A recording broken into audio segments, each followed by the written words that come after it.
Hi hello friends, ಎಲ್ಲರಿಗೂ ನಮಸ್ಕಾರ. ಇವತ್ತು ಹಾಗಲಕಾಯಿ ಪಲ್ಯ ರೆಸಿಪಿ ತೋರಿಸ್ತಾ ಇದ್ದೀನಿ. ಯಾರು ಇಷ್ಟಪಡೋದಿಲ್ಲ ಅವರೆಲ್ಲ ಖಂಡಿತವಾಗ್ಲೂ ತಿಂತೀರಾ. ಯಾಕಂದರೆ ಉಪ್ಪು ಹುಳಿ ಖಾರದ ಜೊತೆಗೆ ಸ್ವಲ್ಪ ಕಹಿ ಇದ್ದೇ ಇರುತ್ತೆ. ಸೊ ಆ ಕಹಿ ಹೋಗ್ಬೇಕಂತ ಅಂದರೆ ಈ ಟ್ರಿಕ್ಸ್ನ ಬಳಸಿ. ನೀವು ಒಂದು ಬಟ್ಲಿಗೆ ಸ್ವಲ್ಪ ಅರಿಶಿನ ಹಾಗೆ ಅರಳುಪ್ಪು ಹಾಕಿ ಹಾಗಲಕಾಯಿ ಹೆಚ್ಚಿರೋದು ನೀಟಾಗಿ ಹಾಕಿ ಒಂದು 10 ನಿಮಿಷ ನೆನೆಯೋದಕ್ಕೆ ಬಿಟ್ಬಿಡಿ. ಹಾಗಲಕಾಯಲ್ಲಿ ಬೀಜ ತಗೊಂಡಿದ್ದೀನಿ, ಸೊ ಅದನ್ನು ಬಳಸಬೇಡಿ. 10 ನಿಮಿಷ ಆದರೆ ಕಹಿ ಎಲ್ಲ ಹೊಂಟೋಗ್ಬಿಡುತ್ತೆ. ನಂತರದಲ್ಲಿ ಇದಕ್ಕೆ ಒಂದು ಸ್ವಲ್ಪ ಜಾಸ್ತಿ ಎಣ್ಣೆ ಇರಬೇಕು, ಅಂದರೆ ಒಂದು ಅರ್ಧ ಕಪ್ಪಷ್ಟು ಎಣ್ಣೆ ಕಾದ ನಂತರ ಸಾಸಿವೆ, ಜೀರಿಗೆ, ಕರಿಬೇವು ಹಾಗೆ 1-2 ಈರುಳ್ಳಿ ಹಾಕಿ ಇದನ್ನು ಸ್ವಲ್ಪ ಕೆಂಪಗಾಗೋ ತನಕ ಚೆನ್ನಾಗಿ ಹುರ್ಕೋಬೇಕು.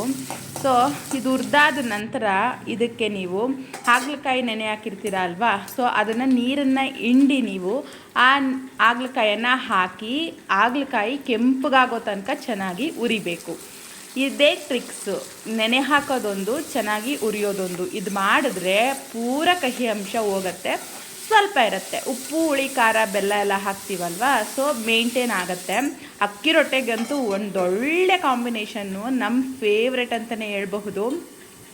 ಸೊ ತಿಂಗಳಲ್ಲಿ ಅಟ್ಲೀಸ್ಟ್ ಒಂದು ಸರಿನಾರು ನೀವು ತಿನ್ನಿ.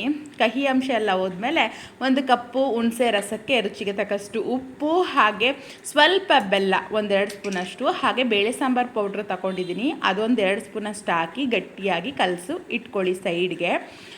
ಇವಾಗ ಹಾಗಲಕಾಯಿ ಎಲ್ಲ ಫುಲ್ಲು ರೋಸ್ಟ್ ಆಗಿದೆ, ನೀವು ನೋಡಬಹುದು. ಇದಕ್ಕೆ ನೀವಿಲ್ಲಿ ಒಂದು 5 ಟೊಮೊಟೊನ ನಾನು ಹಾಕೋತಾ ಇದ್ದೀನಿ. ಟೊಮೊಟೊ ಪೂರ ಹಣ್ಣಾಗಿರಬೇಕು, ತುಂಬಾ ಚೆನ್ನಾಗಿರುತ್ತೆ. ಒಬ್ಬೊಬ್ಬರು ಮಸಾಲೆ ಮಾಡ್ತಾರೆ, ಬಟ್ ಅದು ತುಂಬ ಕಹಿ ಅಂಶ ಬಿಡುತ್ತೆ. ಬಟ್ ಈ ರೀತಿ ಮಾಡಿದಾಗ ರೊಟ್ಟಿ ಚಪಾತಿಗೆಲ್ಲ ತುಂಬ ಚೆನ್ನಾಗಿರುತ್ತೆ.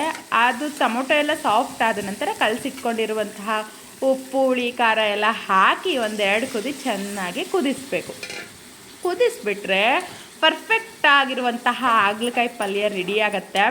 ಬಾಯಿಲಿ ಲೊಟ್ಟೆ ಹೊಡಿಬೇಕು, ಅಷ್ಟು ಮಸ್ತಾಗಿರುತ್ತೆ ಅಕ್ಕಿ ರೊಟ್ಟಿಗಂತೂ. ನನಗೆ ತಿನ್ನಬೇಕಂತ ಇಷ್ಟ ಆದಾಗಲೆಲ್ಲ ಈ ರೀತಿಯೇ ನಾನು ಮಾಡೋ ಅಂಥದ್ದು. ಒಂದು ಸರಿ ಟ್ರೈ ಮಾಡಿ ಹೇಗಿತ್ತು ಅಂತ ತಿಳಿಸಿ. ಮೈ ಫೇವ್ರೆಟ್ ಅಂತಲೇ ಹೇಳ್ಬಹುದು. ಎಣ್ಣೆ ಬಿಟ್ಕೊಳ್ಳೋ ತನಕ ಬೇಯಿಸಿದ್ರೆ so ready. Thank you for watching. ಮುಂದಿನ ವೀಡಿಯೋದಲ್ಲಿ ಸಿಗ್ತೀನಿ. ಬಾಯ್.